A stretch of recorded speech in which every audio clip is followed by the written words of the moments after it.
cada uno de ustedes. Gracias por conectarse a tiempo. Perdonen mi demora, pero como les decía, no sé si me escucharon, tuvimos problemas con la con la lavadora. No, no te escuchamos. Pues perdónenme, tuvimos problemas con la lavadora que no es hasta hace como 10 minutos que se vino a resolver algo. Así que eso me demoró, me sacó de concentración y todo lo demás. Pero estamos vivos, gracias al Señor. Estamos vivos. Amén, Pedro.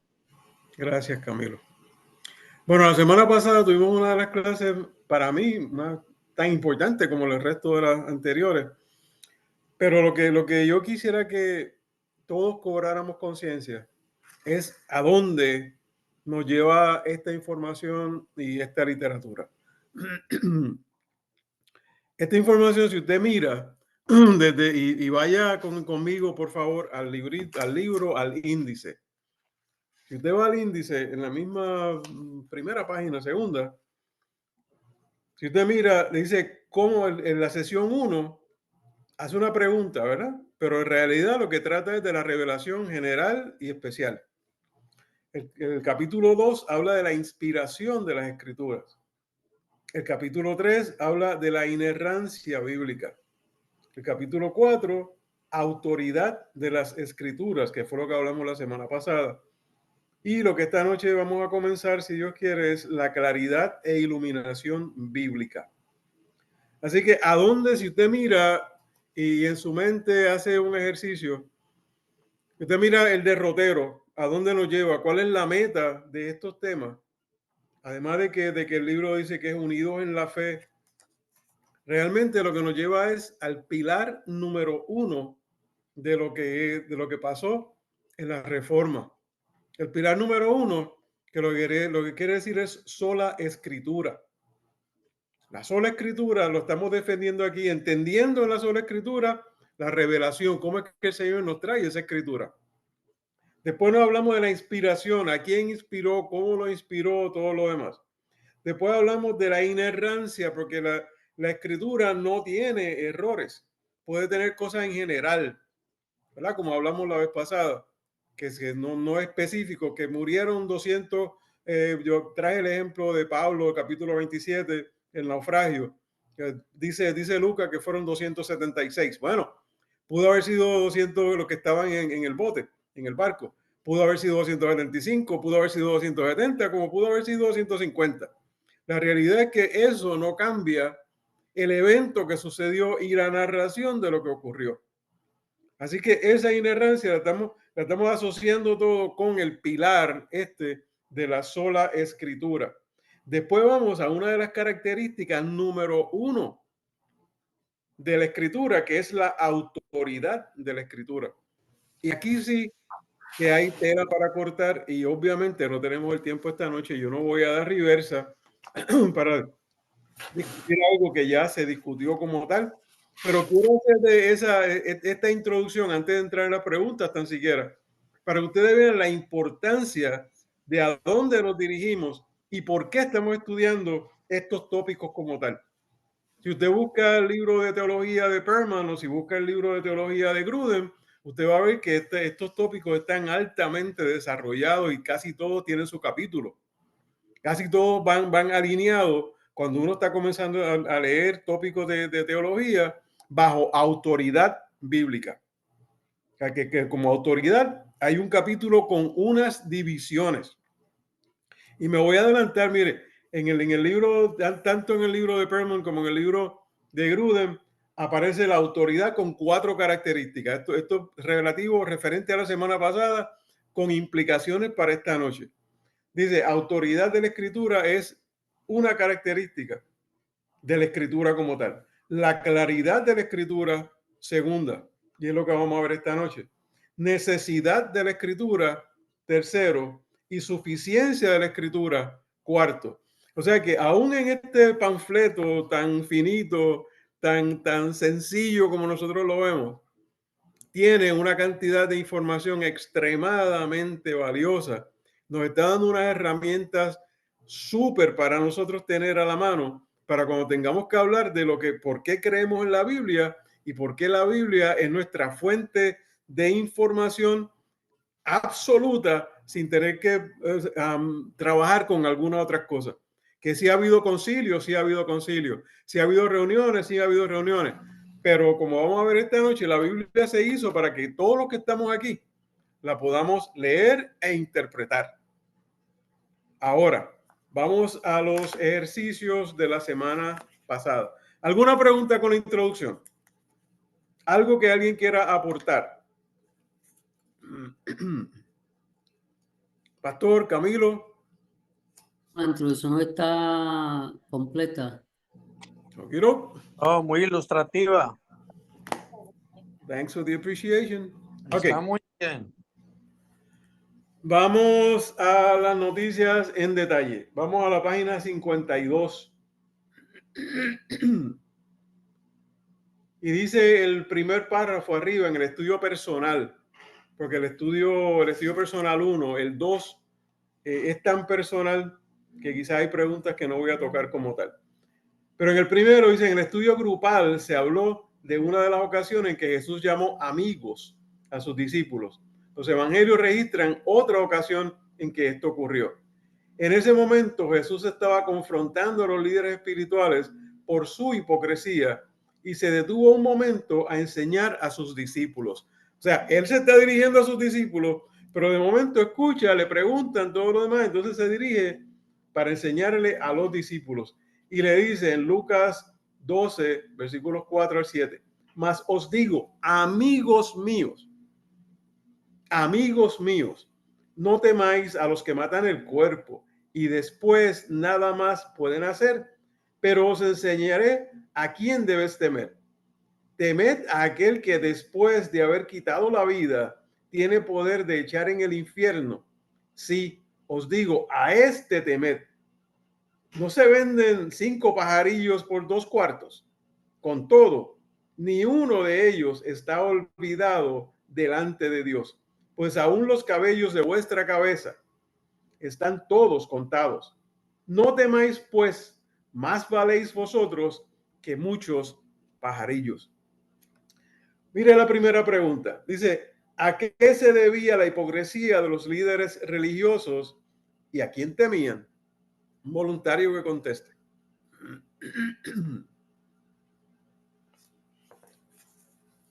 No todos a la vez, porque después no podemos.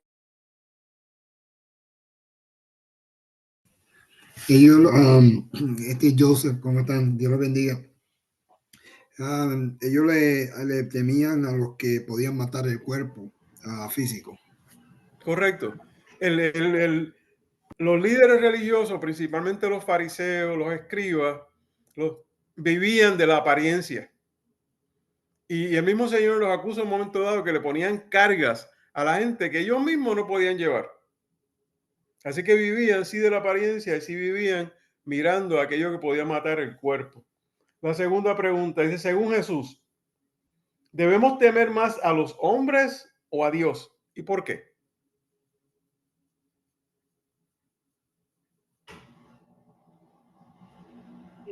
Esa es demasiado obvio, hermano Pedro. Está ahí, Camilo. Adiós. Adiós. Adiós. ¿Y por qué? ¿Y por qué? Porque en él está la vida, en él está nuestro destino eterno, en él está la justicia real.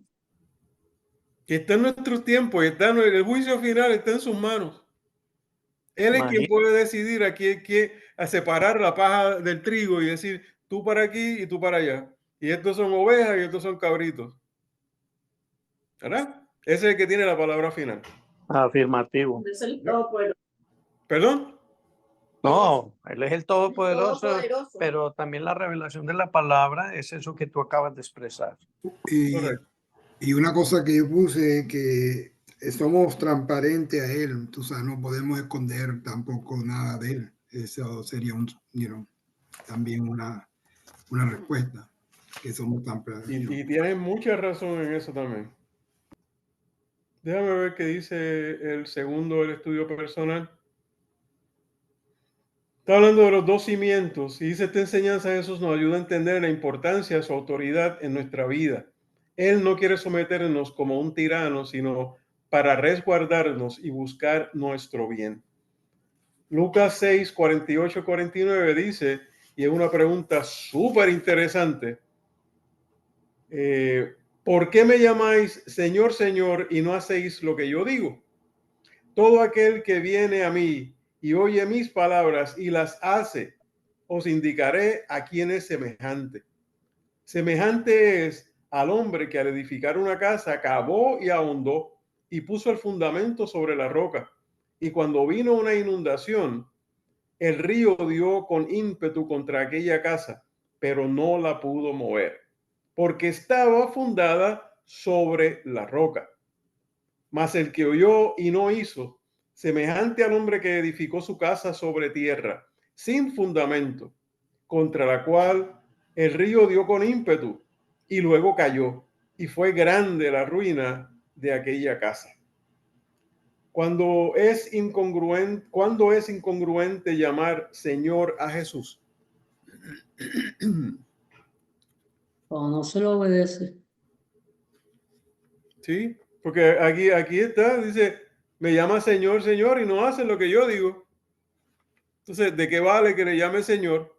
Porque Señor es si yo estoy bajo su poder. Vamos a decir que somos dulos, siervos, esclavos, ¿verdad? En el griego, dulos. Si somos esclavos del Señor, como Pablo plantea prácticamente desde el capítulo 3 de Romanos en adelante. Si somos dulos, si somos esclavos antes éramos esclavos del pecado, ahora somos esclavos del Señor, somos sirvientes del Señor, si se puede decir así. Nos puede llamar amigos, todo lo demás, pero nuestra posición es que Él es nuestro amo. Pero si es nuestro amo, si es nuestro dueño, la pregunta es, ¿lo estamos obedeciendo? Porque entonces sería incongruente, como dice la pregunta, que le llamemos Señor si no hacemos lo que se requiere de Él. Dice, los otros están demasiado obvias, como diría Camilo. Yo creo que podemos pasar a la clase de esta noche. ¿Estamos de acuerdo? Bueno, Amén. Ok. La clase de esta noche es súper, duper interesante, yendo en la misma dirección que estábamos hablando. A mí me encantaría, por supuesto, eso en plano personal, me encantaría que todos se enamoraran de esta escritura, tanto que buscaran más información sobre la autoridad de la escritura. Porque nos va a dar herramientas. Usted se sienta con alguien y le va a hacer preguntas, porque la gente tiene tantas dudas y quiere arrojarle a uno tantas cosas contra la Biblia, que le escribieron hombres, que eso no fue así, que este no dijo eso, que aquel no existía para ese tiempo, que no había esto, que no había aquello, 800 cosas para desmentir la palabra, la escritura. Y mientras más herramientas tengamos a la mano, más fácil se nos hace una conversación con gente que vienen a retarnos, y nosotros siempre, el pastor lo ha dicho, creo que Camilo lo dijo en ocasión, la Biblia no se discute. Nosotros no tenemos para discutir, sí podemos plantear datos. Me encanta un programa de análisis que hay en Puerto Rico, un muchacho joven, Jay Fonseca, y el título del programa es Los datos son los datos. Si nosotros tenemos apologéticamente más de 5,000 documentos para probar la existencia, la realidad, no la existencia, la realidad bíblica, creo que sería responsable de nosotros aprendernos unos cuantos, además de los que tenemos aquí. Buscar más información. Mientras más información usted tenga guardada, mejor. Más temas de contacto y de comunicación usted tiene. Fuera de la autoridad bíblica, está la claridad e iluminación de la Biblia. Si usted se refleja y si busca en su memoria, que debe estar clara, el primer libro de Tozer, en el primer capítulo, habla sobre la iluminación. Y no da una definición como tal de la iluminación, pero nos dice, así a grosso modo y a 38,000 pies de altura, que por la iluminación es que nosotros podemos entender la escritura, podemos entender la inspiración del Señor. Y a mí me viene a la mente el Salmo 119, versículo 105. lámpara a mis pies y lumbrera a mi camino, ¿verdad?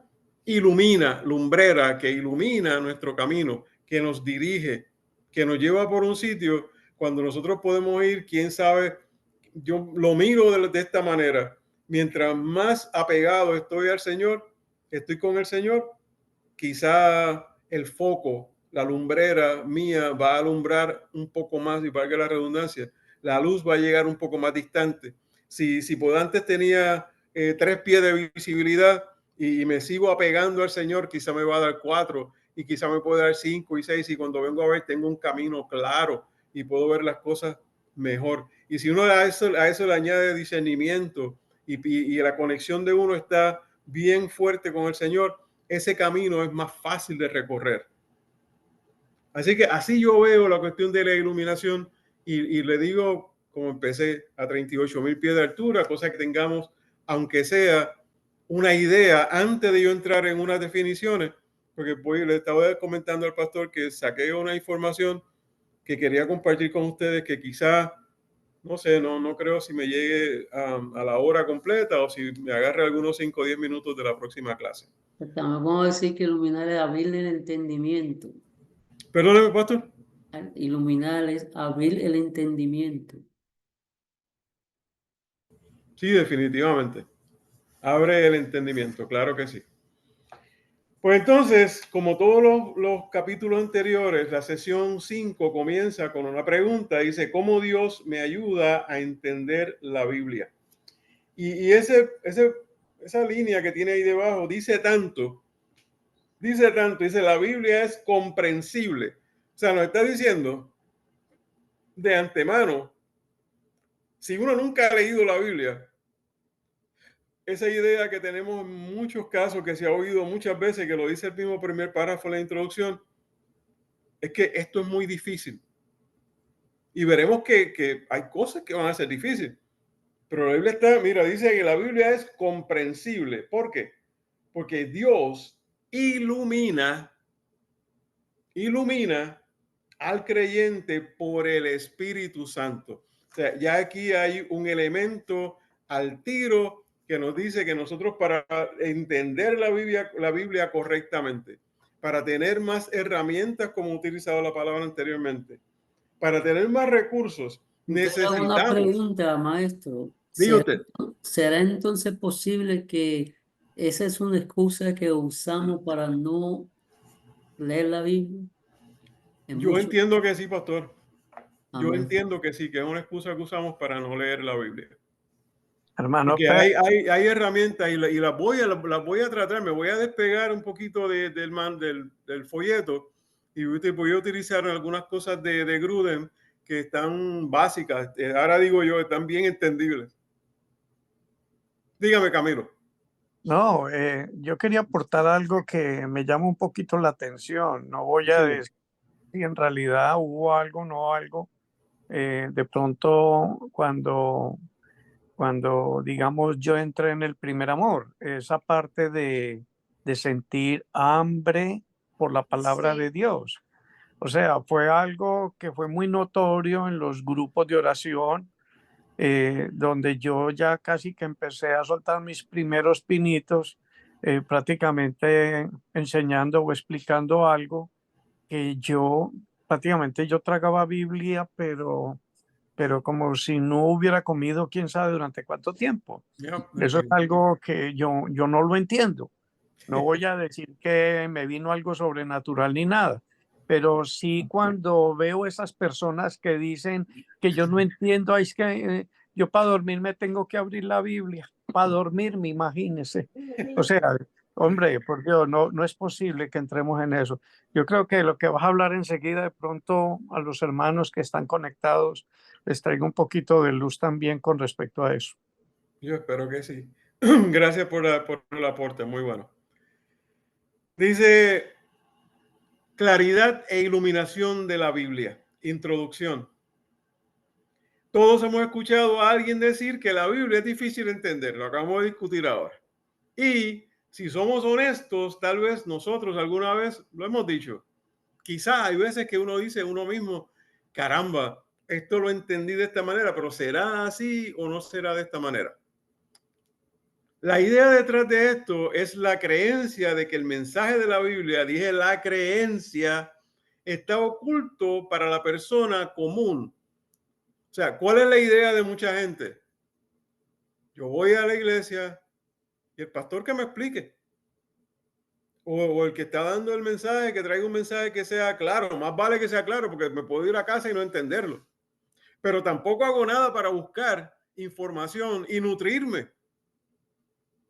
Y saliéndome de todo esto y de Grudem y todo, yo no sé las costumbres de cada cual tenían, pero a mí, personalmente a mí, cuando iba a la iglesia, como dice Camilo, con el primer amor, yo lo que hacía era tomar nota y después iba a la casa y verificaba, y yo no sabía nada de contexto, no sabía nada de hermenéutica, no sabía nada de exégesis, no sabía nada de nada.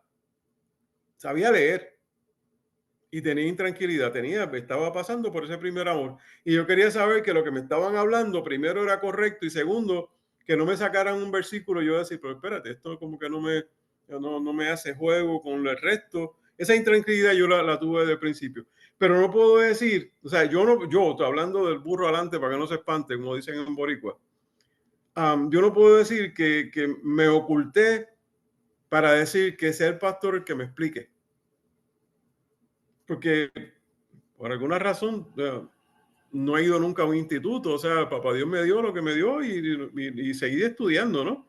Dice, pero la realidad es que Dios inspiró la Biblia de una manera comprensible para cualquier creyente y Él nos ayuda a comprenderla por medio de la obra del Espíritu Santo. Y apenas llevamos una línea en la página 56 y un párrafo de algunas 2 o 3 oraciones y ya el Espíritu Santo ha salido en 2 ocasiones.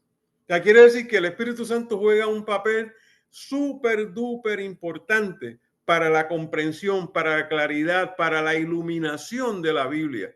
O sea, si el Espíritu Santo fue quien inspiró, quien el Señor utilizó, inspiró a los escritores, yo escuché decir a un predicador en una ocasión, citando a otro predicador, de que cuando leemos la Biblia es el único libro que el autor se sienta al lado de uno para explicártela, para explicarte su obra.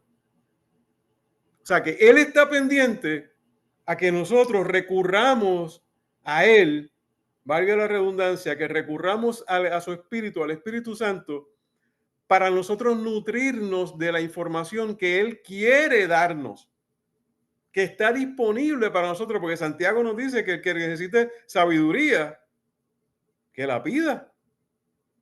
Y hay en abundancia. No es que le van a dar escasamente, es que para la obra de Dios y máxime para el entendimiento de su palabra, hay sabiduría en abundancia. Dice el segundo párrafo, perdóneme, en esta lección abundaremos en esto al estudiar las doctrinas, dice, y si me refiero al término de doctrina, son enseñanzas de la claridad y la iluminación de la Biblia. Por cierto, por si acaso sale así de alguna ratonera, hay una palabra para claridad que se usa en algunos textos de teología y se dice perspicuidad. Perspicuidad en vez de claridad. ¿Ok? Palabra de domingo, hoy miércoles. Segundo párrafo dice, la intención de Dios es que su palabra sea comprendida por su pueblo. Me detengo, ¿por qué? Porque si usted mira tanto en el Antiguo Testamento como en el Nuevo Testamento, hay consejos para niños. Pablo le habla un momento, padres, no provoquéis a ir a los niños. O sea, cuando se entiende que debe haber unos niños ahí en la audiencia.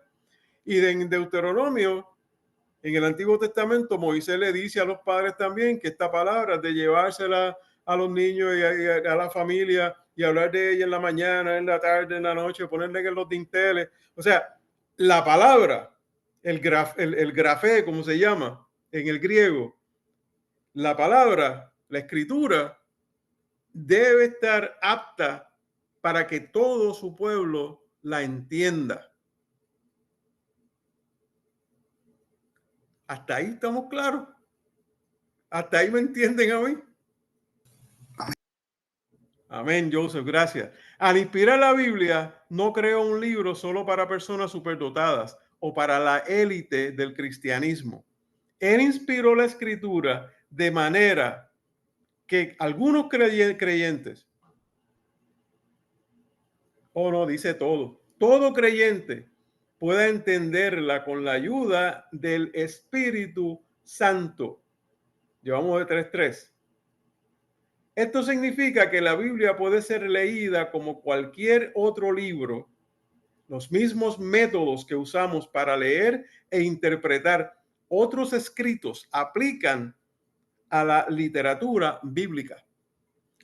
Mira qué interesante. Cuando uno habla de contexto, uno habla de contexto en el Quijote de la Mancha, como puede hablar de contexto en la Biblia. Cuando uno habla de hermenéutica, uno habla de hermenéutica en el Quijote o en la Biblia.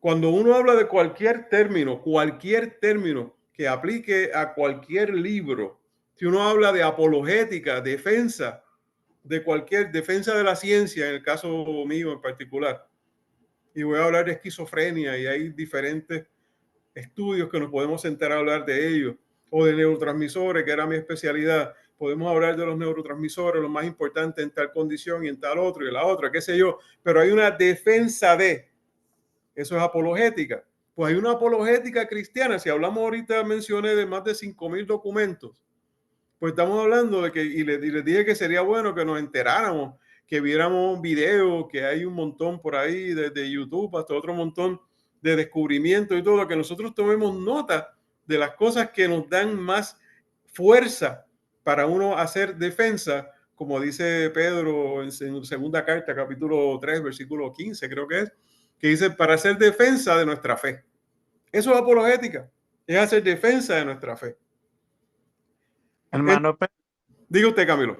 no, le iba a hacer un comentario también, que por ahí hay alguien que escribió un librito que se llama Los Hechos Científicos en la Biblia, que eso muchas veces ayuda a las personas a entender y comprender que hay un creador detrás de todo. O sea, es la mejor experiencia que se le puede enseñar a las personas de Romanos 1 del 18 al 20, cuando se habla de que no hay excusa cuando tú tienes como testimonio la creación. Entonces, ese librito de pronto, vamos a ver si lo logramos conseguir, porque de pronto también nos puede ayudar para que los hermanos puedan tener oportunidad digamos, de defensa del Evangelio. Muy bueno. Todo lo que sea instrumento para nosotros seguir creciendo en el Evangelio.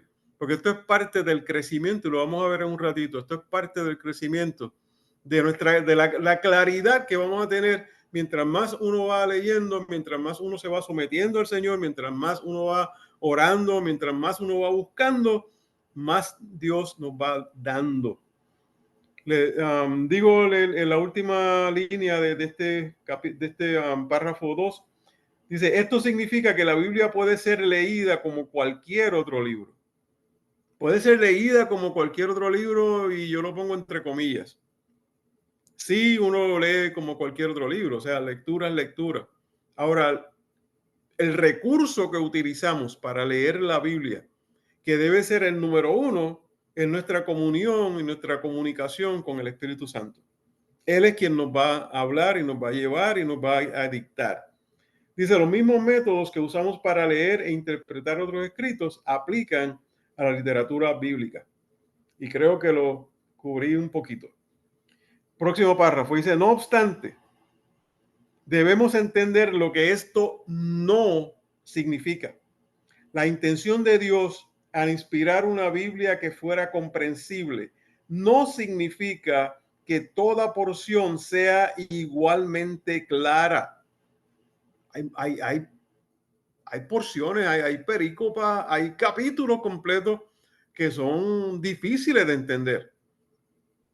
Vaya jueces. ¿Y quién entiende la matanza de esta mujer que la pican en cuántos pedazos y todo lo demás? El mismo capítulo 6 de Hebreos es un capítulo debatible. El capítulo 6 de Hebreos es un capítulo bien profundo también. Entonces uno se puede preguntar, ¿cómo yo entiendo esto, Señor? ¿Qué yo hago? Pero la pregunta debe ser, ¿cuán diligente fui pidiendo información al Señor? ¿Y qué hice luego también? Pero eso lo seguimos discutiendo. Dice, hay pasajes que Pedro afirma que son difíciles de entender. Y lo dice en 2 de Pedro, capítulo 3, versículo 16. Tampoco significa que sea imposible malinterpretar la Biblia. Claro, si usted no entendió o si usted quiere ajustar algo a su necesidad o a su conveniencia, y eso lo vemos muchísimo hoy día con el relativismo, con el antropoformismo, el hombre haciéndose el narcisismo, haciéndose el número uno en todo, y malinterpretamos la Biblia. Pablo anima a Timoteo a ser un buen ministro que usa bien la palabra de verdad, pues un mal uso provocaría vergüenza delante de Dios. Mira, esto es más profundo de lo que uno piensa. Imagínense que a usted le tocara llevar un mensaje, o que usted escribiera, vamos a verlo de otra manera, que usted escribiera un libro, un poema, y alguien va a hacer una lectura de eso no sé, en la plaza, en una biblioteca, pero usted, desconocido al fin, usted no se anuncia y va y se sienta. Y la persona dice que está hablando de su poema y le cambia cosas y le añade estrofas y le quita estrofas o le da las acentuaciones incorrectas donde no van. ¿Cómo usted se sentiría? Si el Espíritu Santo inspiró la escritura y él está sentado escuchando al predicador, al pastor, al obispo, al líder, quien quiera que sea que esté llevando la palabra en ese momento y uno la está citando incorrectamente, ¿cómo usted cree que se siente el Espíritu Santo? Ahí Pablo, dígame. Alguien hizo un comentario. Pero fíjate, Pedro, eso no Usted. solamente aplica para el que está predicando. No. También eso aplica para el que está escuchando, porque si la mal escucha, o sea, si el que está predicando lo está haciendo mal, entonces el que está escuchando tiene que tener cuidado para no dar la respuesta incorrecta o la aprobación inapropiada a lo que se está diciendo.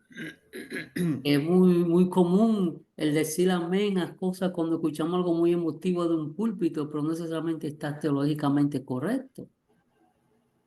Con el agravante, pastor, con el agravante de que mucha gente, por lo que empezamos a decir al principio, no buscan suficiente información, no tienen suficiente información y, valga la redundancia, están desinformados y aceptan por bueno cualquier cosa. Porque nosotros, gracias a Dios, tenemos unos mensajes en la iglesia que son bíblicos, pero hay otras iglesias que no. Y son temáticos, pueden ser temáticos y no necesariamente tienen que ser como a nosotros nos gusta, pero en la exposición, ¿verdad? No sé, no tiene que ser un mensaje expositivo como tal, de algún libro, del libro completo, pero puede ser temático y puede ser expositivo. Pero hay gente que la exposición nos trae 15 temas y usted escoge el que usted quiera. Y usted salió de allí supuestamente cargado para la semana. Realmente con muchos mensajes, cuando tú le preguntas cuál fue el core, cuál fue el espinazo, la espina dorsal del mensaje, yo no sé. De verdad que no sé. Pero llevo 15 años yendo a la iglesia, pero llevo 15 años escuchando el mismo tipo de mensaje. Hermano, puedo hacer también no solamente en los públitos, cuando estamos predicando en la plaza, en la calle, también tenemos que tener cuidado el mensaje que estamos pasando, porque tú sabes, debemos quedarnos en la calle, debemos quedarnos en lo básico, tú sabes, en el evangelio, porque algunas veces nos metemos en luchas con personas de otras religiones y otras creencias y podemos decir algo incorrecto si no nos quedamos en lo básico del evangelio, de que, de que Cristo nos ama, que Él es el camino y por qué, y tú sabes, explicar esa base, básica. Entonces, un público es diferente que cuando tú estás en la calle, en una plaza, porque esta persona nunca más la vas a ver, tal vez. Son exposiciones distintas, Joseph, lo son, pero está correcto en que uno debe ser correcto en lo que uno está llevando. Eso es todo. El mensaje puede ser distinto en su sustancia, pero en la naturaleza del mensaje debe ser correcto, tanto uno como el otro. Yo tengo una anécdota que creo que es para reírse, porque yo creo que es una experiencia que pasó y que pasa quizás una vez en la vida. Se lo estaba contando los otros días a Araceli y la comparto con ustedes. Yo tomé una clase de economía hace muchos años, básica, ¿no? En los cursos universitarios. Me acuerdo que estábamos discutiendo la flexibilidad de la elasticidad de la curva. Y el profesor era un doctor en economía, un hombre muy, muy inteligente, muy bien versado, de nombre Pedro también. No me acuerdo el apellido. Y teníamos un grupo bien interesante. La cosa es que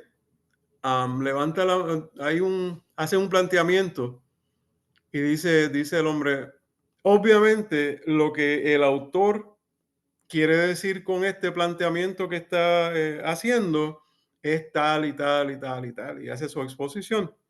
Y un muchacho humildemente levantó la mano y le dijo, profesor, con todo el respeto, pero yo entiendo que el autor no quiso decir eso y lo que quiso decir fue esto y esto y esto. Y el hombre se sintió insultado. O sea, éramos estudiantes de los primeros 4 años universitarios. Y aquel muchacho se atrevió pues a hacer esa expresión. Y el hombre se trepó en tarima, como decimos, ¿no? ¿Quién es usted para decir esto, aquello? Y cuando terminó, usted me preguntó quién soy yo. Pues yo soy el hijo del autor y el libro está dedicado a mí y a mi mamá. O sea, el planteamiento era cómo se siente uno cuando nos están citando incorrectamente.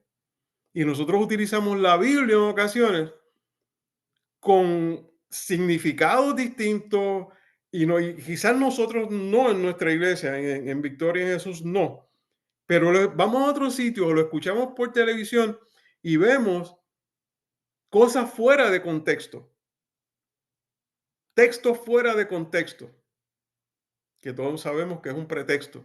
Hermenéuticas mal hechas, mala interpretación bíblica. Exégesis, si la hermenéutica está mal, si el contexto está mal, la exégesis va a estar peor todavía, porque esa es la aplicación de estas cosas. Entonces, ¿a qué nos lleva? ¿Dónde está la claridad? ¿Dónde está el estudio? ¿Dónde está nuestra comunicación con el Espíritu Santo? ¿Qué queremos hacer 15 minutos antes del servicio? Quizás 5 horas antes del servicio y no tenemos tiempo suficiente para estudiar la Escritura. O nosotros en particular, aunque vaya a predicar o no vaya a predicar, es nuestro deber comunicarnos con el Espíritu Santo a diario, mantener una relación íntima, como dice el Salmo 25, versículo 14, ¿verdad? Que la relación íntima del Señor es con aquellos que le temen, y a eso va a mostrarle su pacto. Pero una relación íntima. Y cuando dijimos en el libro de Tozer que nosotros vivimos en Él y que estamos escondidos en Él, pues entonces ahí es que viene esa preposición que Pablo usa tanto, en Él. Estamos escondidos en Cristo.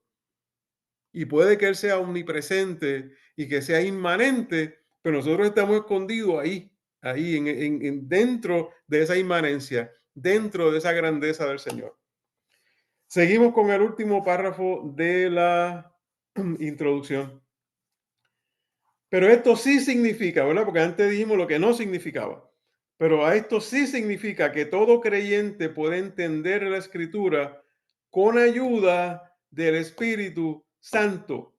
O sea, en todos los párrafos nos ha salido que tenemos que tener una relación perfecta, una relación estrecha en la palabra con el Espíritu Santo. Él no nos abandona en la travesía de interpretar la Biblia. No solo nos ha bendecido con diccionarios, comentarios y programas de estudios, sino que además nos ha dado algo mejor. En realidad, nos ha dado alguien, al Espíritu Santo. Otra vez, Él ilumina nuestro intelecto y nos capacita para leer la Biblia, en la Biblia, la historia de redención. ¿Y qué usted entiende que es la historia de la redención? ¿Cómo se nos llega a nosotros la historia de la redención? Es a través de la revelación especial que la Biblia nos comunica. Es a través del primer capítulo que leímos, de la revelación especial. Tanto la revelación general como la revelación especial. Ahí estamos hablando, pero en la redención especial estamos hablando de la historia de la redención. Por el Espíritu, todos podemos ir con fe a la palabra de Dios, teniendo a Dios mismo a nuestro lado, ayudándonos a interpretar cada palabra. Este es uno de los puntos que me voy a separar un poco del folleto, porque hay una información que me gustó mucho y quiero compartirla con ustedes. Hay dos cosas, déjenme llegar a ella. Dice Gruden primero que la claridad, dice, podemos definir la claridad de la escritura así. La claridad de la escritura significa que la Biblia está escrita de manera que se puede entender, pero la comprensión adecuada requiere tiempo, esfuerzo, la utilización de medios comunes. Esto que leímos, este párrafo que leímos aquí, que nos dice capacita a leer anterior dice la segunda línea del último párrafo, dice, Él no nos abandona en la travesía de interpretar la Biblia. Ahí tiene otra oración. No nos ha bendecido, no solo nos ha bendecido con diccionarios, comentarios y programas de estudio bíblico. Esto es lo que en teología se conoce como medios comunes. Está escrita de manera que se puede entender, pero la comprensión requiere de tiempo, esfuerzo y la utilización de medios comunes, una disposición de obedecer y la ayuda del Espíritu Santo, otra vez, y nuestra comprensión será siempre imperfecta en esta vida. O sea, nosotros podemos tratar, pero únicamente perfecto es ¿quién? Cristo, ¿verdad? O sea, nosotros vamos a acercar y tenemos recursos, pero al final del camino, nosotros somos seres imperfectos. Hermano Pedro, y en esa imperfección prácticamente nosotros depositamos, Diga usted. no, que en medio de esa imperfección nosotros depositamos prácticamente nuestra fe en lo que Dios a través del Espíritu Santo puede hacer con nosotros. Como dice en Jeremías 33:3, clama a mí, yo te responderé y te enseñaré cosas que tú no conoces. O sea, la revelación es para que se acerca con ese corazón que sabe que de pronto puede que no entienda cosas, como le pasó al profeta Daniel. Daniel no entendía muchas de las revelaciones que le fueron, pero decía, escríbelas Claro. para otro tiempo. Pero nosotros como hijos de Dios que asistimos a una congregación, somos llamados, es como la comida. Yo pienso que hay que oír, hay que asimilar, hay que digerir cosas que de pronto no seamos como muy ligeros para hablar diciendo eso no es así. Como hay otros pasajes que pueden ser, como decías tú ahora, que pueden ser torcidos cuando son demasiado claros en la Biblia. Yo pongo un ejemplo donde Juan 14:6 dice: yo soy el camino, la verdad y la vida. Nadie va al Padre sino a través de mí. Pero hubo un siervo del Señor que un día se atrevió a decir que había otro camino de salvación. Y entonces, yo dije, ¿pero cuál? Y ya dijo que si un musulmán se acercaba a la religión judía, estaba más cerca de Dios. Ok. Wow. Entiendo, Camilo. Entiendo. Ok. Dice, además, esa cualidad de la escritura parece ser necesaria si Dios nos hará responsables de obedecer su palabra. Y aquí hay un planteamiento anterior que es tan básico que nos abre los ojos. Si nosotros decimos que puede ser difícil entender la escritura, que no, que tengo que buscar esto, tengo que buscar aquello, pero en un momento dado, el mismo Jesucristo dice que yo no vine a juzgar al mundo. La palabra nos va a juzgar. La escritura, la palabra te va a juzgar. Si nosotros estudiamos y sabemos que nuestro Dios es un Dios justo, ¿no cree usted que sus juicios son perfectos, como dice el Salmo? ¿Y no cree usted que Él va a jugar un juego con nosotros, que nos va a dar una escritura que nosotros no vamos a entender para luego juzgarnos por esa escritura que no podemos entender? Creo que el planteamiento que puede hacer gente de que no entiendo la Biblia es porque no hacemos el esfuerzo suficiente. No cumplimos con los requerimientos. De hecho, la segunda parte del libro de Grudem habla de los requerimientos para entender correctamente la escritura. Y esto básico, no voy a tocar todos los puntos, voy a decir el encabezado. Número 1, el tiempo. Para entender la escritura. Tiempo no quiere decir cuántas horas le dediqué. Perdón, Pedro, ¿puedo compartir un versículo de la segunda carta de Pedro que va en relacionamiento a eso que está Claro que diciendo? sí. Claro que sí. Dice en segunda de Pedro 1, 20 y 21. Entendiendo primero esto, que ninguna profecía de las escrituras es de interpretación privada, Yep. porque nunca nunca la profecía fue traída por voluntad humana, sino que los santos hombres de Dios hablaron siendo inspirados por el Espíritu Santo. Amén. Sí, señor. Claro. Yendo a los requerimientos para entender correctamente la escritura, el primero que nos da Grudem es tiempo. Y dice, el primer requerimiento nos recuerda que comprender la escritura es un proceso. Proceso.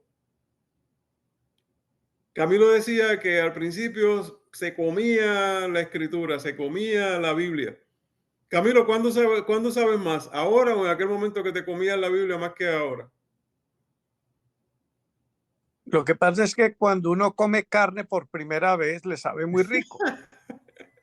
Ajá. ¿Sí me entiendes? Pero Ajá. Pero ahora, ¿cuándo te disfrutas el filete más? Cuando conoces de carne y cuando conoces de corte y cuando conoces de temperatura y todo lo demás, como el vino, aquel tomador de vino. A principio, pues uno le agarra el gusto y tomó vino y qué rico, qué bueno. Pero ¿cuándo se disfruta más una copa de vino? Cuando conoce uno de siembra, cuando conoce las diferentes uvas, los diferentes cortes, las diferentes cosas. Entonces, una copa de vino sabe distinta.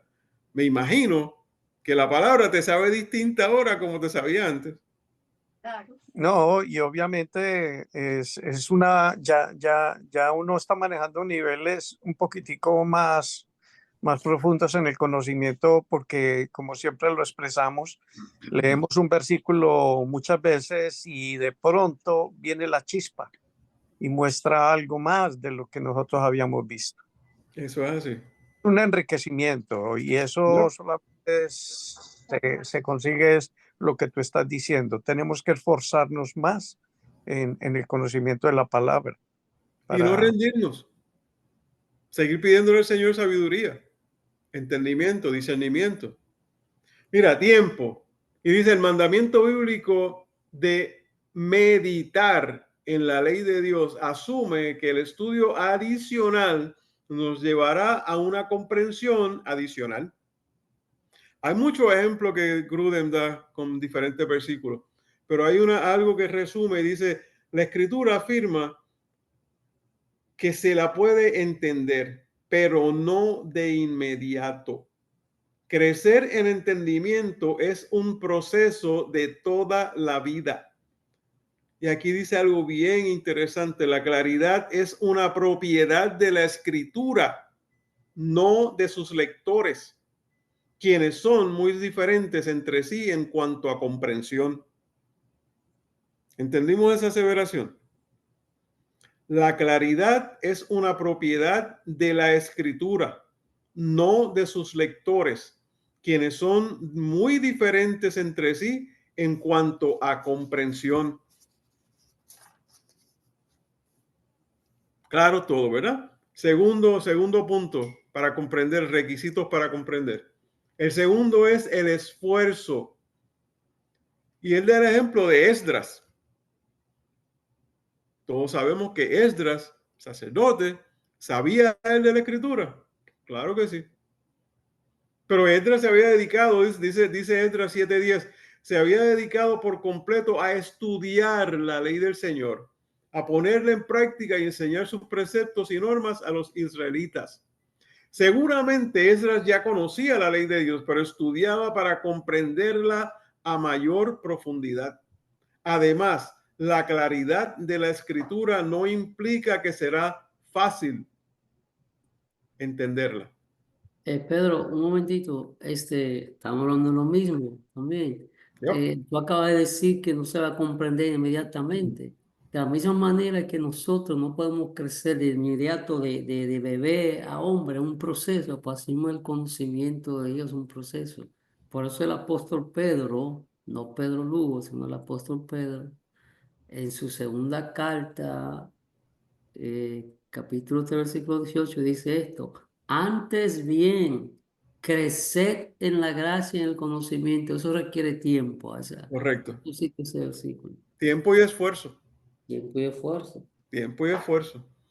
Y entonces aquí viene lo que estábamos diciendo, lo que el libro, lo que el folleto nos dice, ¿verdad? Cuando nos habla de diccionarios, comentarios, que yo le dije que eran medios ordinarios. Y estos medios ordinarios, quienes forzaron o quienes empujaron la idea, es la confesión de fe de Westminster. Dice que afirma que la confesión afirma que por el debido uso de los medios ordinarios, aún los no eruditos, así como yo, los no eruditos pueden adquirir un conocimiento suficiente de aquellas cosas en la escritura que necesariamente deben saberse, creerse y guardarse para conseguir la salvación. Ahora, mira, yo no voy a entrar en todos los pasos, pero el primer paso son cosas que se caen de la mata, ¿no? Dice, usar una traducción en su idioma. O sea, la Biblia se ha traducido a más de 3.000 idiomas. Es buscar una traducción que se apegue a uno. Por supuesto, una traducción que sea fiel al escrito. Hay traducciones, y eso podemos entrar otro día, hay traducciones que son formales, como lo es Reina Valera, como lo es la Biblia de las Américas, la Nueva Biblia de las Américas, entre otras. Y hay otras traducciones que son dinámicas. ¿Qué quiere decir dinámicas? Que cambian un poco para ajustarla más a nuestro idioma, hacerla más sencilla.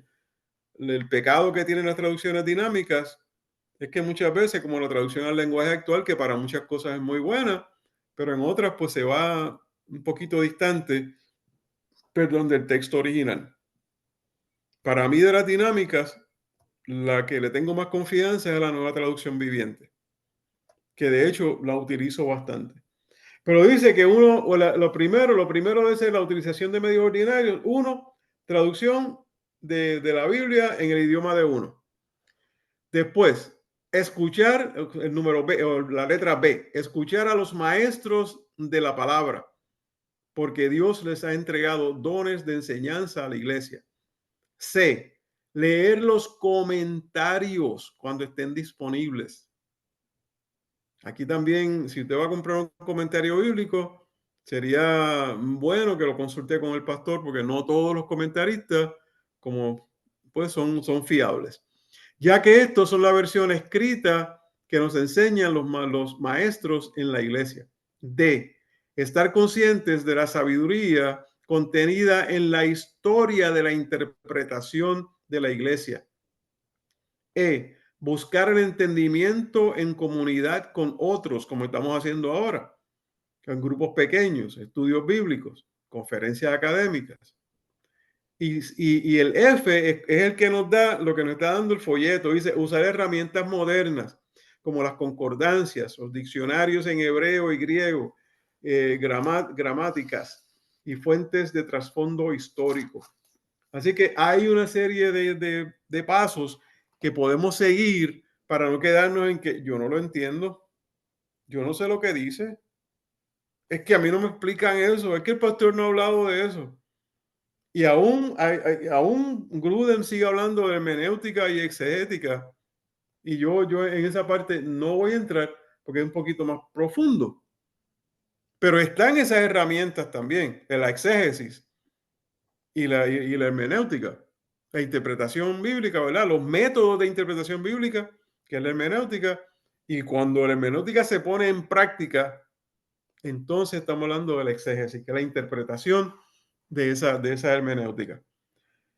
Pastor, son las 8:15. Y nos quedamos en la introducción. Hablamos que vamos a hacer una parte por eso mismo. Perdonen que yo pienso que esta información adicional. No, es de suma importancia, valor. porque de eso se trata esto, de que nosotros nos ayudemos a los hermanos a hacer uso de esa herramienta y que no se queden en el pensar que solo los maestros, los pastores y la élite, como dice ahí, son los que tienen la interpretación de la palabra. Todos tenemos los recursos, las herramientas y sobre todo todos los que estamos aquí y aún los que faltaron tenemos comunión directa con el Espíritu Santo. Amén. Amén. Y sí le quiero decir, hermano Pedro, todo esto que usted está poniendo como ejemplo acá no deja de ser elemento enriquecedor para abrir un poco más el entendimiento del tema que estamos hablando. Y de verdad que te damos las gracias porque Muy buena. de verdad las clases se vuelven más como que más un poquitico más profundas, no demasiado superficiales, a pesar de que todos tenemos una mente para recibir la información y yo pienso que si el Espíritu Santo de verdad está en nosotros, mejor dicho, Amén. Gracias. tremenda enciclopedia. Gracias, hermano Pedro. Muy entendible la clase. La gloria siempre para el Señor. Amén. Amén. Oramos entonces, nos despedimos recordando